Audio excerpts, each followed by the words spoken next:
ఆడవాళ్లకు స్వాతంత్రం వచ్చింది. ఏ రోజైతే అర్ధరాత్రి ఆడవాళ్ళు తిరుగుతారో ఆ రోజు స్వాతంత్రం వచ్చినట్టు. ఇక దీని గురించి కూడా రకరకాల కాంట్రవర్సీస్. ఆడవాళ్ళు తాగుతున్నారు, తాగి తందనాలు ఆడుతున్నారు, వాళ్ళకి ఫుల్ స్వాతంత్రం వచ్చిందని మాట్లాడేటువంటి వాళ్ళు ఎవరు? వాళ్ళు కొద్ది హై కల్చర్ లో క్లాస్ పీపుల్ ఉన్నటువంటి వాళ్ళు. కానీ మిడిల్ క్లాస్ ఫ్యామిలీలు, సాంప్రదాయ కుటుంబం నుంచి వచ్చిన వాళ్ళు అండ్ అట్లాగే పేదరికంలో ఉన్న వాళ్ళు ఎప్పుడు కూడా అట్లా తాగలే, తిరగలే, ఏం చేయలే.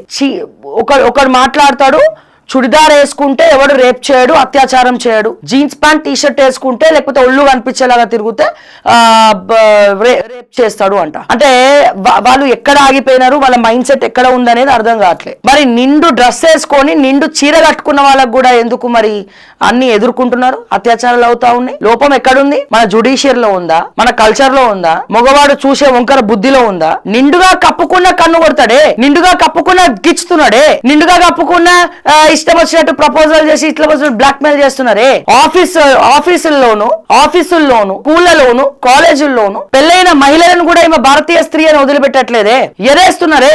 ఇంట్లో చెప్పుకోవాలి సమాధానం, ఆఫీస్ లో చెప్పుకోవాలి. జాబ్ చేస్తే ఒక బాధ, చేయకపోతే బాధ. ఏం సంపాదిస్తారే, తిని కూర్చుంటలేదు అంటాడు మొగడు. సంపాదిస్తే ఇటువంటి దుర్మార్గులు ఉంటారు. ఏడొచ్చిందండి స్వాతంత్రం? ఆడవాళ్ళకు కూడా రాలే. ఎప్పుడు మారుతుంది ఇది? సుప్రీంకోర్టు ఇప్పుడు ఏదైతే మహిళలకు 33% రిజర్వేషన్ అంటున్నారో 50% రిజర్వేషన్ తో పాటు ఏం చేయాలి? పార్లమెంట్ లో సుప్రీంకోర్టు జడ్జిమెంట్లు ఎవడన్నా అత్యాచారం చేసినా నడి రోడ్డు మీద ఉరిదీస్తాం అని ఒక బిల్ ఇమ్మనండి, ఒక జీవో పాస్ చేయమనండి. 11వ వాడు, 12వ వాడు, 13వ వాడు, 14వ వాడు, 100వ 101వ వాడు అత్యాచారం చేయడానికి భయపడతాడా? ఏం జరిగింది? ధర్మస్థలలో 100 మంది ఆడవాళ్ళ స్కెలిటన్ శవాలు. ఇంకా అతను మనసు ఇట్లా చాలా రోజుల తర్వాత నేనే కూర్చిపెట్టినా, నా వల్ల కాలేదు, నాకు మనశ్శాంతి కరువైపోయింది, నా కుటుంబాన్ని చంపేస్తా అంటే నేను పారిపోయినా, నా కుటుంబంతో సహా అప్స్కాండ్ అయిపోయినా, ఇప్పుడు వాళ్ళందరూ సెటిల్ అయ్యిండు, ఇప్పుడు నాకేమైనా పర్లే, నాకు మీరు కాపాడితే చాలు అని చెప్పి స్కెలిటన్ తొవ్వి మరి చూపించినాడు. ఏం జరిగింది ధర్మస్థలలో? ధర్మస్థలకు సంబంధించినటువంటి ఆ టెంపుల్ కి సంబంధించినటువంటి వ్యవస్థలో ఉన్నటువంటి పెద్దలు ఎవరైతే ఉన్నారో వాళ్ళు చేసినటువంటి అడ్డమైన పని. నరరూప రాక్షసులు అనాలా, ఏమనాలి? వచ్చిందా స్వాతంత్రం ఈ విషయంలో? మరి వాళ్ళు ఏం చేశారు?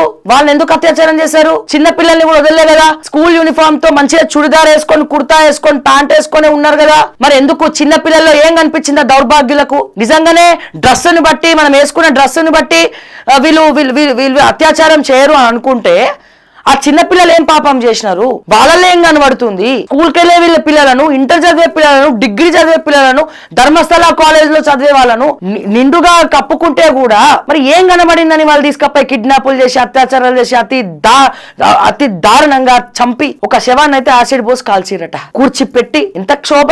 స్వాతంత్రం వచ్చిందా ఈ రోజున మనకి? ఎందులో రాలేదే. పేదవాళ్ళుగానే ఉండిపోతున్నారు. మిడిల్ క్లాస్ వాళ్ళు మింగలేక, కక్కలేక కళ్ళు మూసుకొని బతికేస్తున్నారు. కళలను సాకారం చేసుకుంటే నాకు అది కావాలి, నాకు ఇది కావాలనుకుంటా లోన్ల మీద, ఈఎంఐల మీద కాపురాలను ఎల్లదీసేటువంటి ఫ్యామిలీ, మిడిల్ క్లాస్ ఫ్యామిలీలు. మళ్ళీ ఎక్కడ పెట్రోల్ ఛార్జెస్ పెరుగుతాయా, ఎక్కడ డీజిల్ ఛార్జెస్ పెరుగుతాయా, ఎక్కడ బంగారం కొందామంటే బంగారం ఛార్జీలు పెరుగుతాయా, ఎక్కడ కరెంట్ ఛార్జెస్ పెరుగుతాయా, మళ్ళీ ఎక్కడ ట్యాక్సులు పెరుగుతాయా? ఇవన్నీ ఎదురు చూసే వరకు సగం జీవితం అయిపోతుంది. 50 సంవత్సరాలు వస్తాయి. తర్వాత బీటెక్ ఫీజో, ఏ ఫీజో, ఆ ఫీజో, ఈ ఫీజు అని చెప్పి అది అయిపోతుంది. మళ్ళీ ఆడపిల్ల ఉంటే ఆడపిల్ల పెళ్లి చేయాలి, కట్నం వేయకపోతే చేసుకోరు. ఇన్ని సమస్యల మధ్యలో సగం జీవితం వెళ్ళిపోతుంది. జీతాలు పెరుగుతాయా? పెరగవు. రేట్లు పెరుగుతాయి, ట్యాక్సుల రేట్లు పెరుగుతాయి, కానీ జీతాలు పెరగవు. జీతం అంతే ఉంటది, ట్యాక్సులు పెరుగుతాయి, ఈఎంఐలు, బడ్జెట్లు. ఇది ఈ జీవితం. మరి సోకాల్డ్ ఉన్నోడు ఏం చేస్తుండు? ట్యాక్సులు కట్టకుండా నల్లధనం మొత్తం దాచిపెట్టుకుంటుండు. హవాలా ద్వారా మర్రిచ్చేస్తున్నాడు. ఫారెన్ లో, ఫోరెక్స్ లో పెట్టేస్తున్నాడు. తీసుకపోయి బిస్కెట్ల రూపంలో దాచుకుంటున్నాడు. ఏ బిస్కెట్లు?